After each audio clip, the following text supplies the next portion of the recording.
Desde la infancia, Diego Rivera dio muestras de interesarse por estudiar y retratar fenómenos naturales y por conocer el funcionamiento de instrumentos mecánicos, motivo por el cual recibió el sobrenombre de El Ingeniero.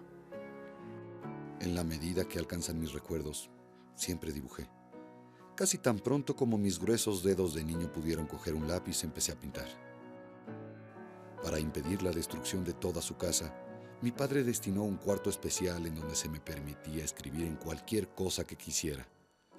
Este primer estudio mío tenía recubiertas las paredes y el suelo con tela negra. Ahí hice mis primeros murales. Mis temas favoritos en la infancia eran las máquinas, especialmente los trenes, las locomotoras y los choques de trenes. ¿Qué tal, amigos? Bienvenidos a Leyenda Urbana. Soy Claudia Pérez Reyes y hoy vamos a visitar el Museo Mural Diego Rivera. Aquí se encuentra el mural que se llama Sueño de una tarde dominical en Alameda Central, que fue hecho por el muralista Diego Rivera en el año de 1947 y mide 78 metros. Vamos a visitarlo y a conocer más en este programa. No se vayan.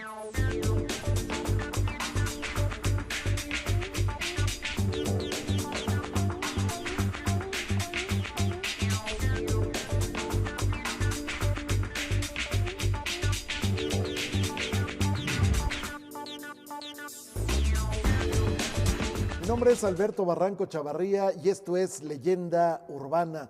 Estamos ante uno de los signos, de los símbolos más vivos, más representativos de lo que es la historia de la Ciudad de México. Estoy hablando del inmortal mural que se llama Sueño de una tarde dominical en la Alameda Central. Este mural lo pinta Diego Rivera en el año de 1947, un año antes de que se inaugurara el Hotel del Prado, que era su lugar original. Posteriormente, el Hotel del Prado sería golpeado severamente por el terremoto de 1985 y el mural, piedra por piedra, se trasladaría a este lugar que está en el escenario de lo que se llama la Plaza de la Solidaridad, justamente donde estaba el Hotel Regis, otro de los hoteles que fue verdaderamente golpeado, severamente castigado por la furia del terremoto. Sueño de una tarde dominical en la Alameda Central es quizás una de las obras más representativas, uno de los murales más sentidos del maestro Diego Rivera.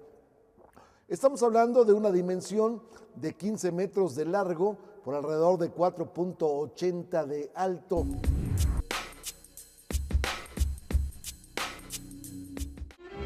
Diego Rivera captó la época inmortalizándola en este mural y recogió con la maestría de sus colores el ambiente porfiriano de la vieja Alameda cuando era el parque de los ricos. Un mundo en que entonces se identificaban provincia y capital. Estamos hablando de un sueño de Diego Rivera, efectivamente, las fantasías, las ideas, los sueños, los ideales de Diego Rivera se plasman en este mural, donde él aparece dos veces, las dos como niño. En la parte central del mural está Diego Rivera niño con un sombrero de carrete, le salen en las bolsas un sapo, que es una alegoría por el apodo que tenía Diego Rivera, le decían el ojos de sapo, el cara de sapo. Bueno, también tiene una víbora que le sale en la bolsa derecha del saco de niño rico, de niño de clase media, con aspiraciones de llegar hacia más.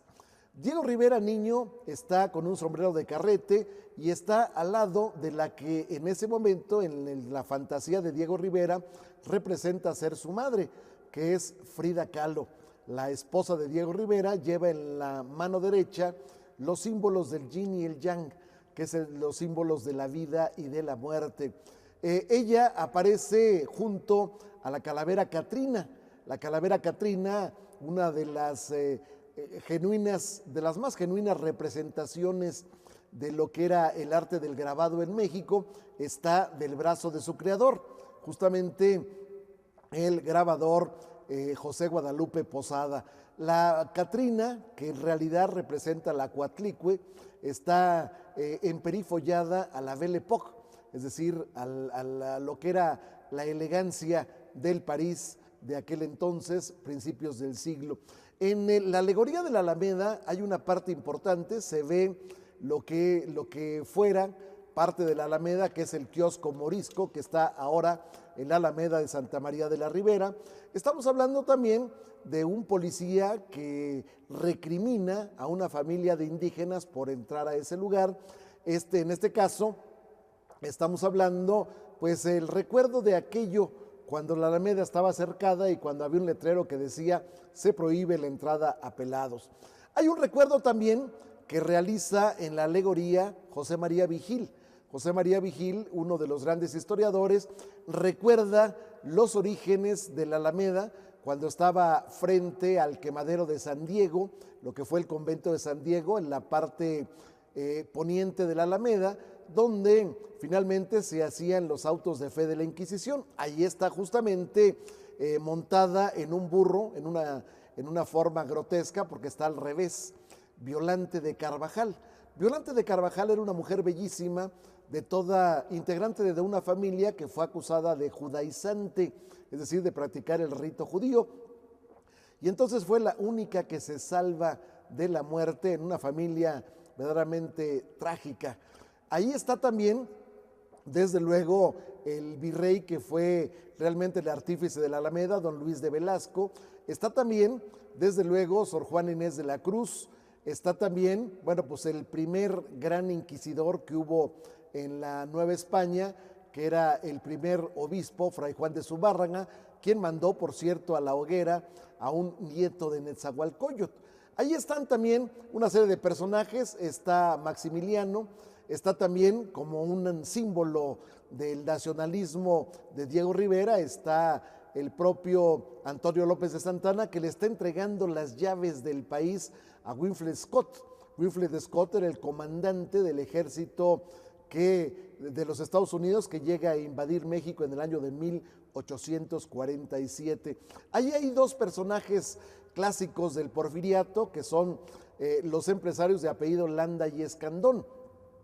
Ellos sonríen maliciosamente cuando el policía recrimina a los indígenas por haber entrado a la Alameda. Están también vendedores de reguiletes, están vendedores de dulces, está naturalmente la figura importantísima de la vida de México de José Martí, el libertador cubano que aparece justamente junto a la Frida Kahlo, que aparece como madre de Diego Rivera. Está también en esta gran alegoría, podemos hablar, por ejemplo, también pues de otro de los personajes importantísimos de la Alameda, que es don Joaquín de la Cantoya y Rico. Joaquín de la Cantoya y Rico aparece junto con su globo aerostático que le permitió por primera vez ver desde la altura la Alameda Central de la Ciudad de México. Estamos hablando también pues de léperos que duermen la mona en una de las bancas de la Alameda. Estamos hablando también pues de una cantidad impresionante de personajes de la historia que se van entrelazando en este recuento de lo que es el sueño del niño Diego Rivera. En el momento en que se plasma su propio rostro, Diego Rivera tiene 11 años. Los 11 años son justamente la edad que tenía cuando ingresa a la Academia de San Carlos. Esta es una libreta de apuntes de Diego Rivera que data del año de 1906 y estos son algunos de los bocetos que fueron montados para esta exposición por Luciano Matos y bueno, su hija de Diego Rivera, que es Guadalupe Rivera, fue quien los proporcionó. Y aquí comienza la exposición temporal que continúa en el piso de arriba. Acompáñanos.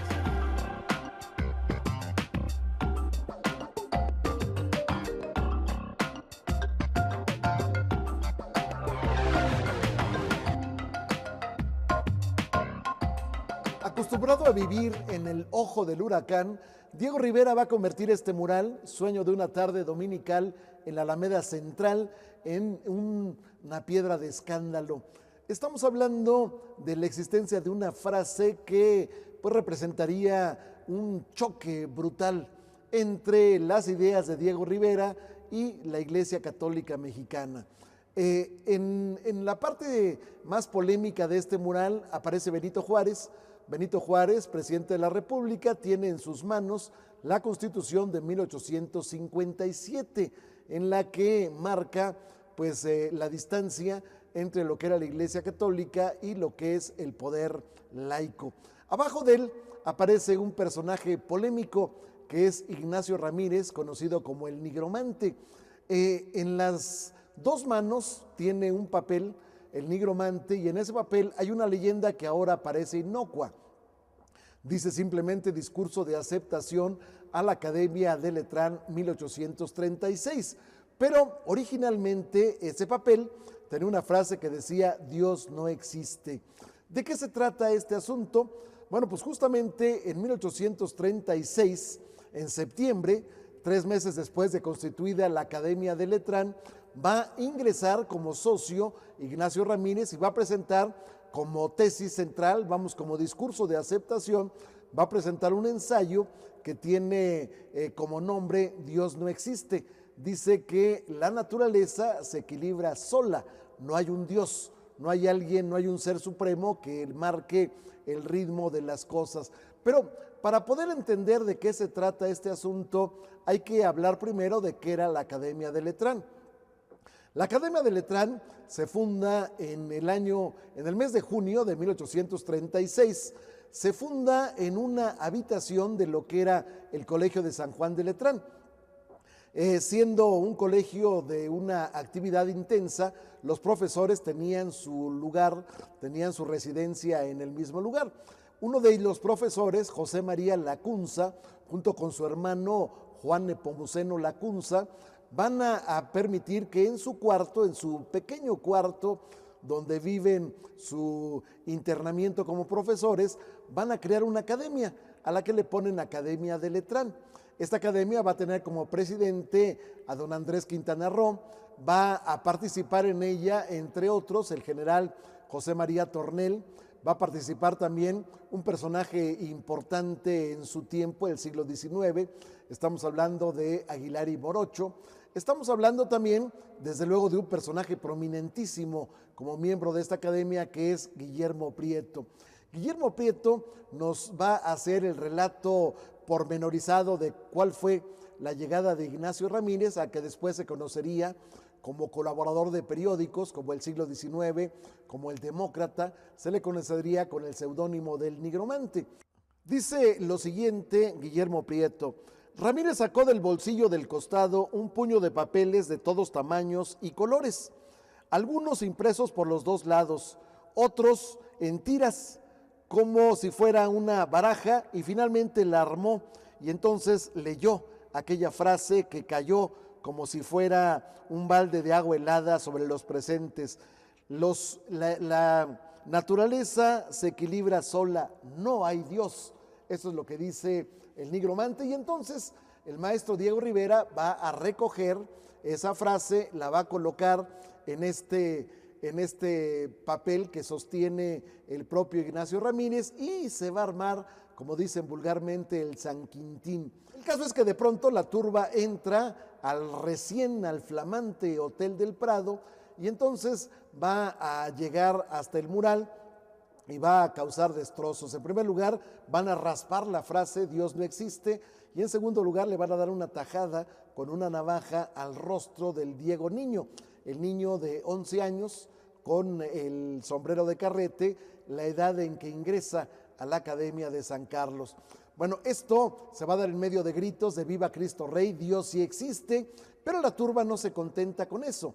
Salen del Hotel del Prado, abordan sendos tranvías y se van hasta la zona de Coyoacán primero, llegan a la Casa Azul, la casa donde nació Frida Kahlo, que entonces, 1948, vivía con Diego Rivera en esa casona, y entonces van a dilapidar la Casa Azul, la casa de Frida Kahlo. Posteriormente se van a ir, aquella turba se va a ir hacia lo que era el estudio de Diego Rivera en San Ángel, que está actualmente enfrente del restaurante San Angelín.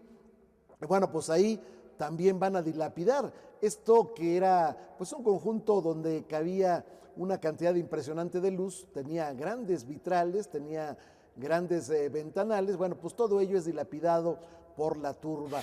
Como todo artista comienza a muy temprana edad, aquí tenemos una cabeza que pintó Diego Rivera en la Academia de San Carlos a los 17 años.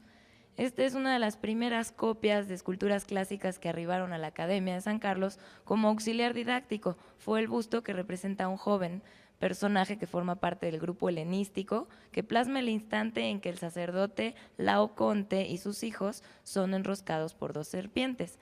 En el cuadro de al lado, que no es de Diego Rivera, sino de Javier Jimeno y Planes, es interesante observar la presencia del mismo busto de uno de los jóvenes del mencionado grupo en el retrato de don Jerónimo Antonio Gil, que fue el fundador de la Academia de San Carlos y fue realizado en 1793.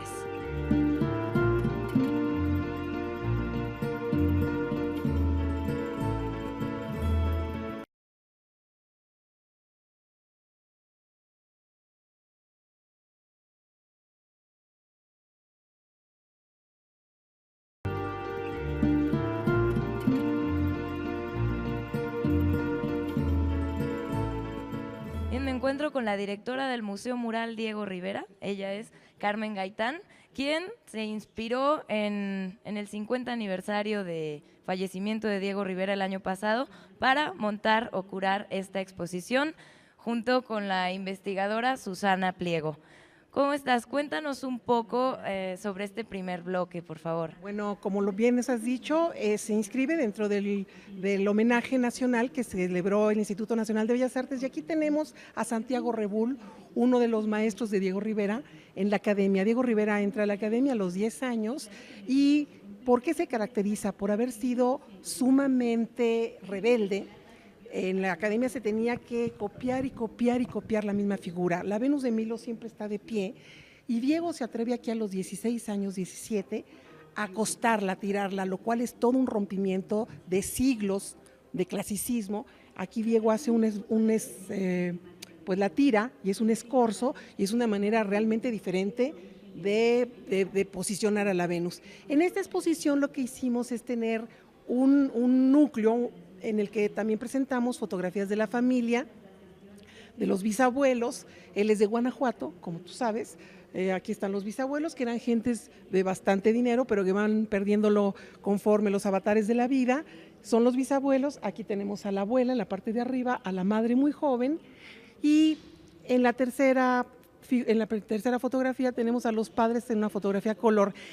Mucho se ha dicho que qué sucedió con el hermano de Diego Rivera. Diego Rivera es gemelo, tiene su gemelito que vive 18 meses, y parece ser, ahora con todos los estudios que se hacen dentro del campo de la psicología, que los mellizos tienen un vínculo fuertísimo y que si uno de ellos muere, al otro le quedan secuelas de por vida.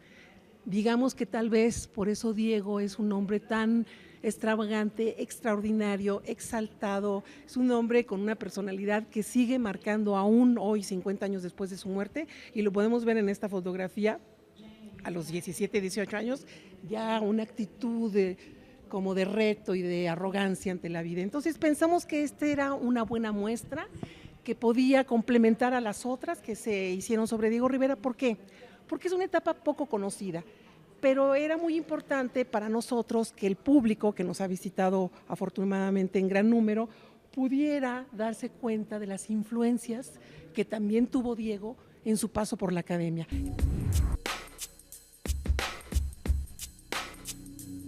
En 1933, el que fuera entonces secretario de Hacienda del gobierno del general Abelardo L. Rodríguez, Alberto J. Pani, convence a de que la Ciudad de México necesita dos grandes hoteles. Uno se instalaría en la Avenida Juárez y otro se instalaría en Paseo de la Reforma. Originalmente la idea era que uno se llamara Alameda y otro se llamara Hotel Reforma. Bueno, finalmente este último sí se dio con ese nombre, pero el Hotel Alameda nunca va a tener ese nombre, entre otras cosas porque había un cine Alameda, propiedad entonces del señor Emilio Azcárraga Vidaurreta, que tenía registrado el nombre. Por tanto, a ese hotel se le va a poner el nombre de Del Prado. ¿En honor de qué? En honor del Paseo del Prado, una de las avenidas más importantes de Madrid, en honor naturalmente del lugar donde está el famosísimo Museo del Prado. Bueno, el hecho es que en 1948, el 1 de junio, se inaugura el Hotel del Prado, un hotel impresionante para su tiempo, 600 cuartos que costaban entre 35 y 25 pesos, tenía 4 grand suites, 4 suites presidenciales, cada una de ellas tenía 3 recámaras, cada una de ellas tenía una biblioteca, cada una de ellas tenía un doble recibidor. Pero estamos hablando de cuartos que en ningún momento tienen un decorado idéntico.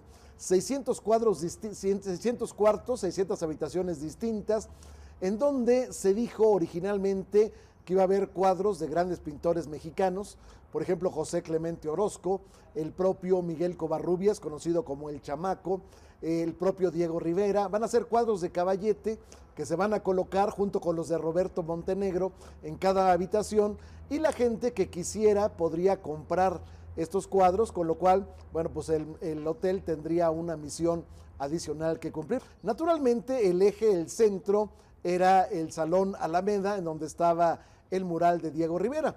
Pero bueno, el hotel tenía una característica impresionante, tenía 9 pisos de estacionamiento anexos.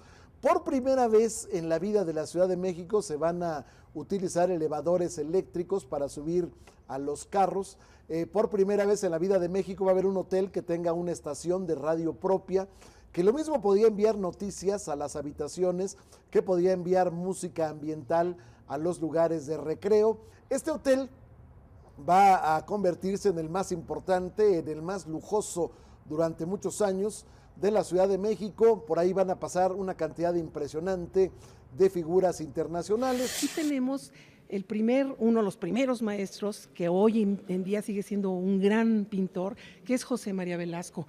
Tenemos estas 3 obras de aquí que son dibujos, blanco y negro, porque en la academia se dibujaba muchísimo. Antes de pasar a lo que va a ser el óleo, los estudiantes tenían que trabajar el dibujo por muchas horas y era permanentemente imitar lo que los maestros presentaban como la pieza central. Y bueno, yo quisiera en esta exposición decirles que tenemos obra que nunca se ha mostrado de José María Velasco, como esta es una tarjeta postal coloreada por José María Velasco. Aquí tenemos un óleo inacabado que hemos querido ponerlo porque se va a dialogar junto con aquel también óleo de Diego Rivera. Y bueno, también algo que es muy sensacional es que los coleccionistas nos prestaron libretas que nunca se habían mostrado al público. De tal suerte que aquí tenemos una libreta con un dibujo de Chapultepec de José María Velasco, que de verdad vale la pena que nuestros televidentes vengan a visitar, porque son de las joyas que tienen los coleccionistas y que rara vez prestan a menos de que se encuentre la temática adecuada. Y bueno, todo esto antes de que Diego pues se vaya a Europa y suceda lo que todo el mundo sabe, ¿no? Que en Europa pasa momentos difíciles, pierde un hijo, pasa hambres terribles, pero también entra en contacto con el cubismo y con Modigliani y con Picasso, y se convierte también en ese momento en un gran representante de esas corrientes.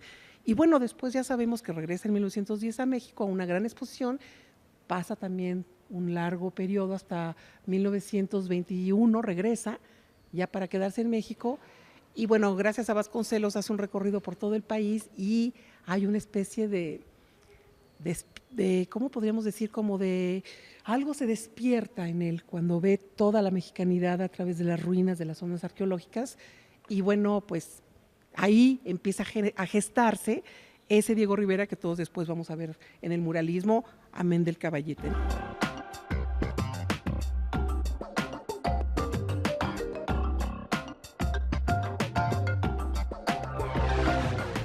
La manzana de la discordia que permitía la veda de este mural, y así se mantuvo durante 8 años, va a llegar en 1956.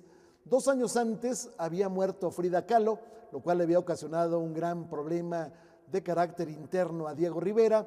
Posteriormente se le había declarado un cáncer que le nacía en los testículos a Diego Rivera. El maestro había ido a un tratamiento en Moscú y entonces había regresado pues ya con la moral bastante baja. De pronto, un día, Diego Rivera decide regresar al escenario del Hotel del Prado, donde estaba el mural tapiado a la vista de los curiosos, y entonces se sube en un andamio y va a repintar aquella frase. Va a desaparecer Dios no existe y va a aparecer una frase que dice: discurso de ingreso a la Academia de Letrán 1836. En ese momento, bueno, pues se va como por arte de magia a terminar el encono, se va a abrir nuevamente el mural con su colorido, con sus personajes, con su historia, a la curiosidad pública. El restaurante Alameda del Hotel del Prado, bueno, se va a convertir en el más importante de su tiempo. Pero lo curioso del caso es que una vez que baja del andamio, Diego Rivera tiene una última ocurrencia. Soy católico, le dice a los periodistas que habían visto aquel acto en donde finalmente se terminaba el episodio de enfrentamiento, y dice más Diego Rivera, dice: ya pueden telefonearlo a Moscú. Al año siguiente, el maestro, bueno, pues finalmente se iría a acompañar en el sueño eterno a Frida Kahlo. Lo que tengo a mi espalda es justamente la máscara mortuoria, la mascarilla que se le toma justamente cuando Diego Rivera está pues todavía caliente el cuerpo después de muerto. Está también la mano, una reproducción que se tomó primero en cera de lo que era la mano del maestro Diego Rivera. Amigos, gracias por acompañarnos. Espero que hayan disfrutado este recorrido por el Museo Mural Diego Rivera, uno de los tantos que hay en la Ciudad de México, de este exponente mexicano que nos ha dejado tantas obras como legado. Yo me quedo aquí a contemplar el mural Sueño de una tarde dominical y los esperamos el próximo sábado a las 7:30. Soy Claudia Pérez Reyes y escríbanos a nuestro correo leyendaurbana@proyecto40.com.mx. Gracias y hasta la próxima.